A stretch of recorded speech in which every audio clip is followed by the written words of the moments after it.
Warm temperatures in growing areas of 15 to 20 degrees Celsius at least for the 3 months, which promotes growth of wheat and protect it against frost. Moderate rainfall of 1800 to 1270 millimeters, which promotes growth of wheat. High altitude of growing areas of 1500 to 2900 millimeters, which reduces incidences by high humidity. Deep fertile volcanic soils, which lead to high production. Gently or fairly level land for proper drainage and to allow mechanization. Adequate labor for planting, weeding, application of fertilizers.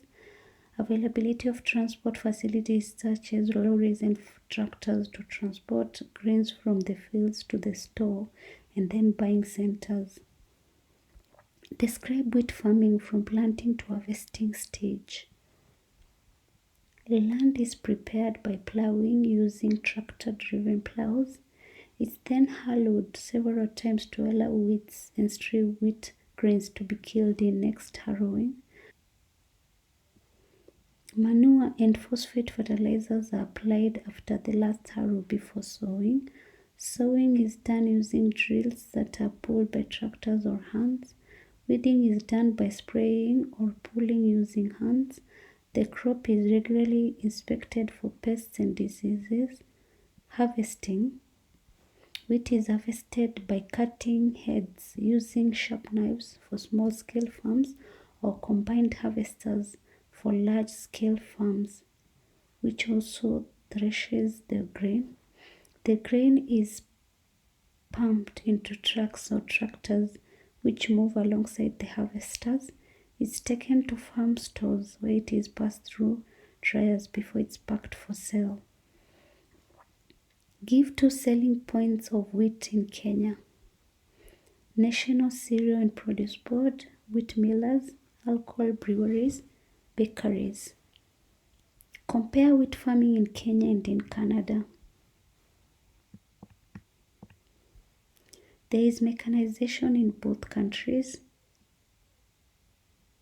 There are extensive farms in both countries.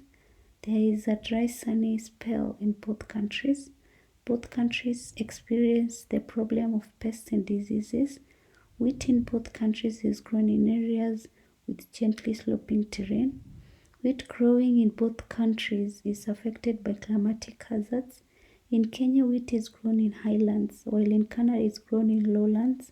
In Kenya, wheat is consumed locally, while in Canada most of it is for export.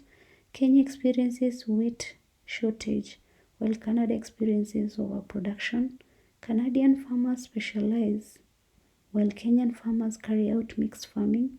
In Canada, all work is mechanized, while in Kenya, there is usage of human labor. Kenya has no incentives such as subsidies such as in Canada. In Kenya, farming is all year round, while Canada experiences winters. In Kenya, farming is all year round, while Canada experiences winters. In Kenya, farming is carried out on plateaus, while in Canada it's on plains. Canada produces more wheat grain than Kenya. Kenya grows spring wheat, while Canada grows both spring and winter wheat.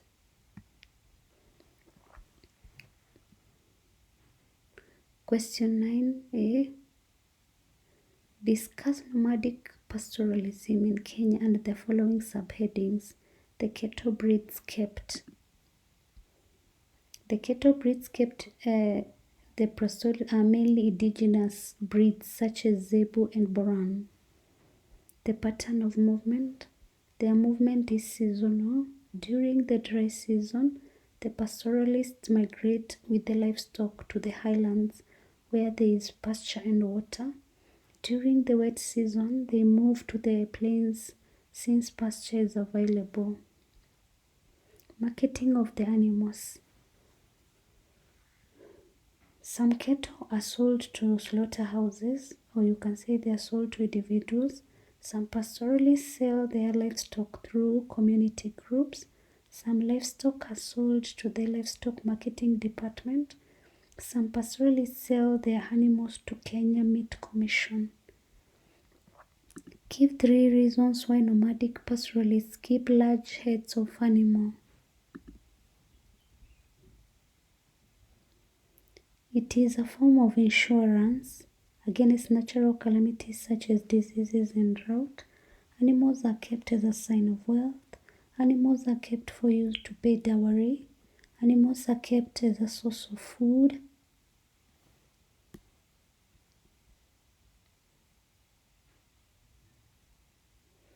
Explain 4 measures taken by the government of Kenya to improve beef cattle farming. It encourages the crossbreeding of traditional cattle breeds with exotic ones. This improves the quality of the animals because crossbreeds are more resistant to diseases than the pure exotic breeds.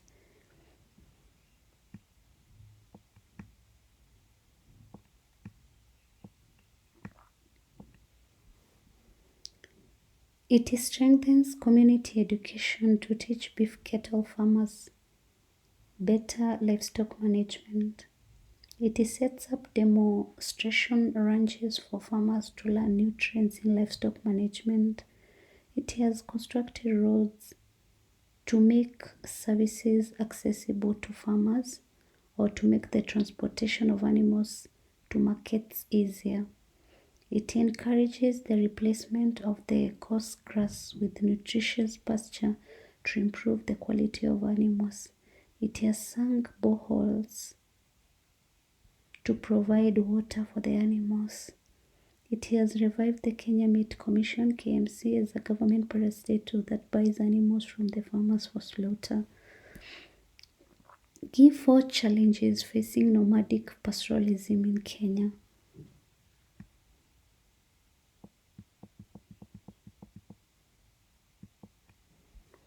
Shortage of water and pasture due to the long dry spell, pests and diseases which weaken animals, overstocking causing overgrazing leading to severe erosion, lack of extension and veterinary services due to insecurity and constant movement, low levels of education and culture leading to keeping pastures and poor quality animals, poor pastures resulting from poor soils with most areas consisting of tough grasses and bare land, castle rustling which causes loss of life and destruction of property, inaccessibility of pastoral areas due to poor roads, making the farmers unable to get their animals to the market, the rare indigenous cattle such as zebu and boran which mature slowly and yield little milk and have poor quality beef, exploitation by middlemen due to lack of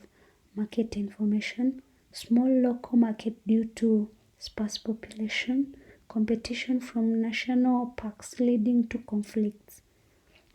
Name 3 indigenous breeds of dairy cattle reared in Kenya: Zebu, Boran, and Shahiwal.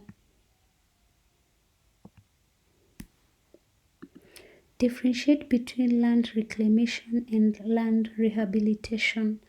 Land reclamation is the process of converting wasteland into farmland for growing of crops and keeping of animals, while land rehabilitation is the process of restoring land to its former productive state. Identify 3 methods of land reclamation in Kenya. We have irrigation, drainage of swamps, control of pests. State 4 physical factors that influence the location of Mwea Tambere irrigation scheme. Availability of extensive land which created room for future expansion. Black cotton soils with high water retention capacity suitable for rice growing. Freely draining clay loamy soil suitable for the growing of other cash and food crops. Gently sloping land which allows use of tractors and allows water for flow by gravity and reducing the cost of pumping it to the fields. Availability of plenty of water from permanent rivers, Thiba and Nyamindi, draining the area. Experiences warm weather during the second part of the year, suitable for rice growing. Explain 4 problems facing Moyatambere irrigation scheme. Stagnant water has become a breeding ground for mosquitoes and snails which transmit malaria and bilharzia respectively. Shortage of water due to excessive droughts and diversion of water into Juakali rice farms. Pests and diseases, for example, K.C.S.E and leaf miner which attack crops, lowering the yields. Queller birds which feed on rice, leading to a major loss of the crop.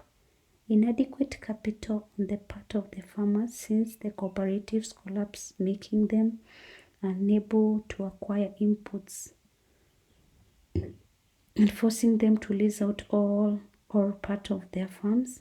Shortage of labor during the planting and harvesting season, which forces the farmers to hire labor from outside at high cost.